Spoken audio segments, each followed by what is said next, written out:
Olá, pessoal. A live de ontem acabei não conseguindo salvar, então estou fazendo aqui um novo vídeo para deixar aí salvo para vocês darem uma olhadinha nas soluções da questão 15 do nosso simulado, da questão 16 e da questão 17, certo? Então, a 15 eu já havia respondido ontem na live, mas não consegui salvar, certo? Então, eu vou responder agora para vocês novamente. Ela fala o seguinte, ó.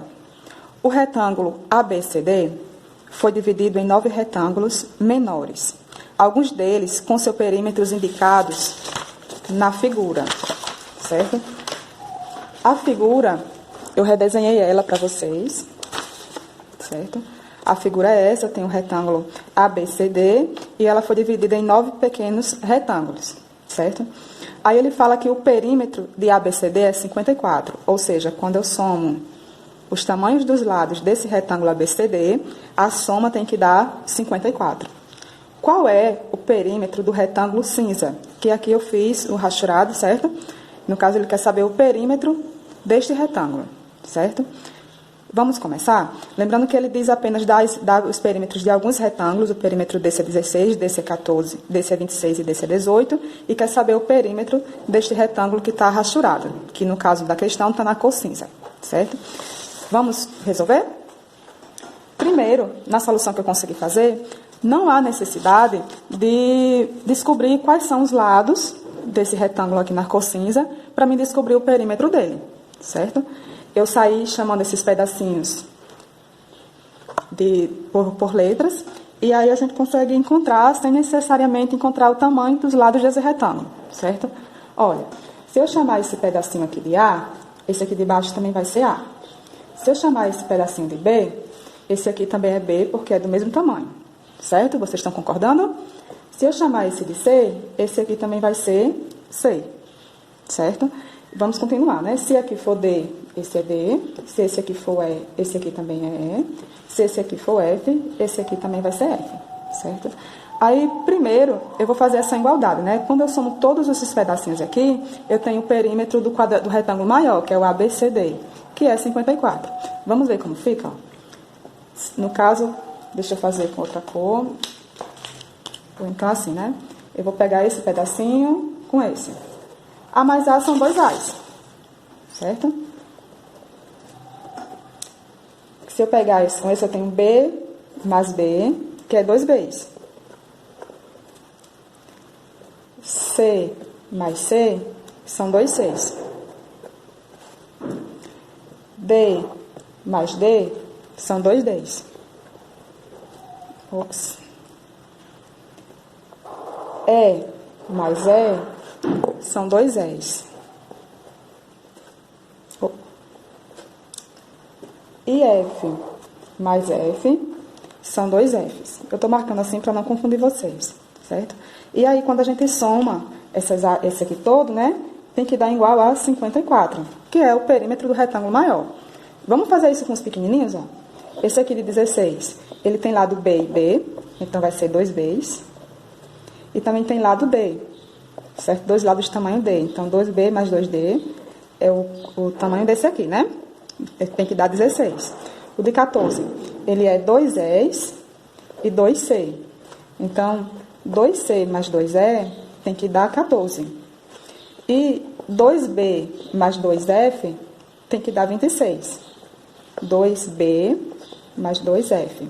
E por último, de 18, né? 2E mais 2A tem que dar 18. Vou colocar o A primeiro. Mais 2E. Certo?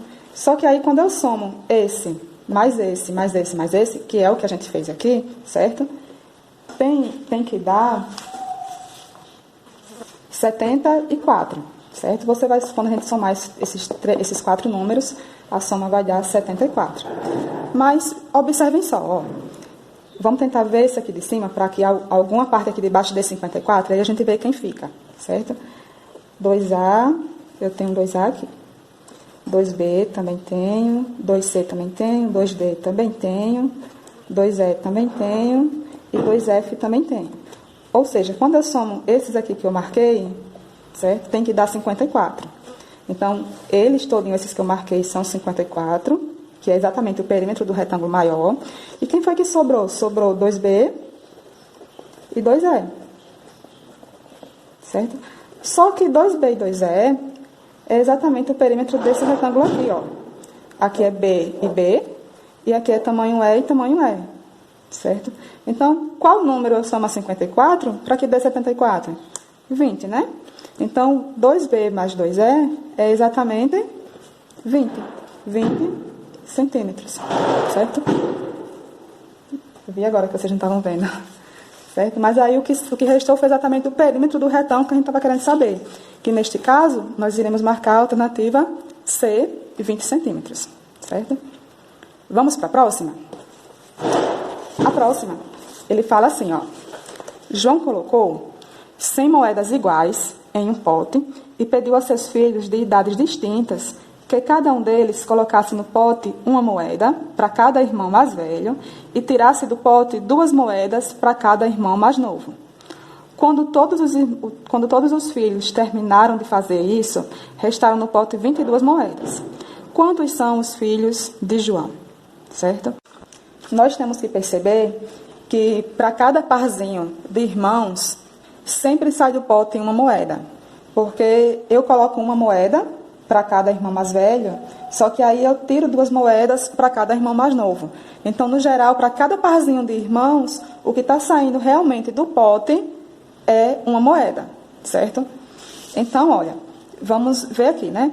Eu tenho que saber, porque eu sei a quantidade de moedas que saíram do pote. Então, saíram do pote 100 menos 22, que foram 78 moedas, certo? Então, eu tenho que ver quantos parzinhos de irmãos nós temos para depois descobrir o número de irmãos, tá certo? Parezinhos de irmãos é a mesma quantidade de moedas que saíram, que é 78, certo? E como é que eu sei os parezinhos de irmãos, né? Vamos supor que nós tenhamos N filhos, certo? É o número de filhos.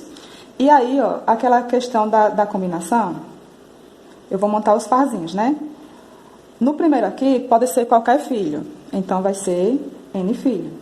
Só que um filho não pode combinar com ele mesmo. Ele tem que combinar com os demais. Se saiu 1, fica N menos 1 filhos. Tipo, se forem 10 filhos, aí aqui vai ser 9. Certo? Que é 10 menos 1. Só que quando eu faço somente isso, eu gero os parzinhos tanto A com B, tanto filho A com filho B, quanto filho B com filho A. Certo? Então, eu tenho que tirar esses que estão duplicados. Logo, eu tenho que pegar isso aqui e tenho que dividir por 2. E aí eu vou saber a quantidade de filhos, a quantidade de parezinhos de filhos, que é 78, certo? 100 menos 22 dá 78, 78 é a quantidade de parezinhos de filhos que nós vamos ter, certo? Pronto, descobrimos uma equação, certo? Possui uma igualdade, então esse nzinho possui algum valor. E aí o que basta agora é descobrirmos quem é essa quantidade de filhos, resolvendo essa equação. Vamos lá, né? N vezes N dá N ao quadrado. N vezes menos 1 dá menos N. Do outro lado da igualdade, né? Temos que tirar esse 2. Então, temos que multiplicar ambos os lados, e aí fica 2 vezes 78, certo? 2 vezes 8 dá 16, né? Sobe 1. 2 vezes 7 são 14, com 1 que subiu, 15. Então, 156. Como aqui tem um expoente, que é o quadradozinho, nós vamos ter uma equação do segundo grau. Então, vamos formalizar, né? N ao quadrado menos N, menos 156, igual a 0. Pronto. Basta agora a gente resolver essa equação, que é todo aquele padrão, certo? Utilizando, no caso, N vai ser menos B, mais por menos, a raiz de delta, que é B ao quadrado, menos 4 vezes A vezes C, dividido para 2 vezes A, né? Eu não vou colocar direto aqui, para que a gente não perca tempo, certo? Mas é só resolver essa equação do segundo grau, a gente acha 2 valores para N. Um deles é N igual a 13. E o outro é N igual a menos 12. Nós estamos falando de número de filhos. Então, não existe número de filhos negativos. Logo, o valor que nós devemos considerar aqui é o N igual a 13. Certo? Que, nesse caso, é a alternativa D. Certo, pessoal?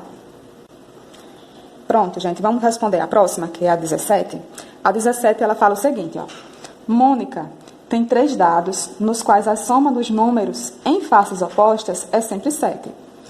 Ela enfileira os dados de modo que as faces em contato tenham o mesmo número, obtendo um número de 3 algarismos nas faces superiores. Por exemplo, o número 436 pode ser obtido como mostrado na figura. Já o número 635 não pode ser obtido. Aí ela quer saber quantos números diferentes ela pode obter, certo? Ó, vamos só observar os padrões, né? Se aqui tem o 4, embaixo significa que tem 3, porque as faces opostas somam 7, certo? E ela organizou de um modo, ó, aqui tem 2 e 2, certo? Se aqui tem 5, o que está escondido aqui também é 5. E aí ela formou o número que ficou na parte superior, que foi o 436, certo? E aí ele quer saber de quantos modos, aliás, quantos números podem ser escritos aqui na face superior, de modo que a gente não vai repetir esses números, certo? Essa questão a gente só tem que pensar um pouquinho, certo? Porque assim, ó, eu posso verificar quais são os números que nós podemos formar, tirando, no caso, esses que estão na parte superior e na parte de baixo, ou os que vão ficar escondidos, né? Eu posso pensar dessas duas formas. Por exemplo, se eu tirar o parzinho 1 e 6, certo? Porque 1 mais 6 não dá 7, não é isso? Então, pronto, ó. Eu vou olhar para os números que estão no lado, certo? Se aqui é 1 e aqui é 6, só quem pode aparecer na face de cima são os restantes dos números, que é exatamente os números 2, 3, 4 e 5, certo? Que se eu for fazer as combinações, né? Nós vamos ter, são 4 números que ficaram para colocar na face superior, né? Pode ser 4 números no primeiro, pode ser 4 números no segundo e 4 números no terceiro. Quando eu multiplico isso tudo, vai dar 64. Vamos ver o outro parzinho? O outro é o 2 e o 5. 2 mais 5 dá 10. Então, aqui fica o 2 e aqui fica o 5, ou vice-versa, né? Vamos ver quem é que fica em cima. Quem fica em cima pode ser o 1, o 3, o 4 e o 6. Que é essa mesma conta, né? São 64 possíveis também. E o outro parzinho que é possível, que é o 3 e o 4. Certo? Pode ser o 3 e 4, ou o 4 e 3, né? Vai dar na mesma coisa na face de cima. Que é o número 1, pode ficar, o 2, o 3 nem o 4 não pode, então o 5 e o 6. Que também vai dar essa mesma combinação, certo? Quando eu somo isso tudo, nós temos um total de 3 vezes 64, certo? Que dá 192. Ou soma tudo que vai dar 192, né? Só que aí a gente observa que tem números que estão se repetindo. Por exemplo, se eu pego esse e esse, ó, o número 3 e o 4 aparecem em ambos, certo? Então, isso vai provocar, deixa eu fazer assim para que vocês entendam. O número 3 e o 4 aparecem em ambos. Então, nós vamos ter que tirar as combinaçõezinhas, como são 2 números, né? 2 vezes 2 vezes 2, vamos ter que tirar essas combinações daqui. Então, já estou tirando 8, né? Vamos ver quem mais? Quando eu vejo esse conjuntinho com esse, quais são os números que estão se repetindo? O número 1, certo? E o número 6. Que vai ser essa mesma conta, né? E por último, falta a gente olhar o primeiro e o terceiro. Quando eu olho o primeiro e o terceiro, os números que estão se repetindo é o número 2, certo? E o número 5. Que vai ser essa mesma continha, né? Então, ó, isso aqui vai ser 3 vezes 8, certo? Que dá 24. E aí, desse total aqui, eu tenho que tirar esse. Porque aí eu estou tirando aqueles que estão se repetindo e ele quer números distintos. Então, vai ficar 192 menos 24, que é exatamente 168. Então, ela vai poder montar 168 números diferentes, que é, no caso, o item C. Certo, pessoal? Tchau, até a próxima.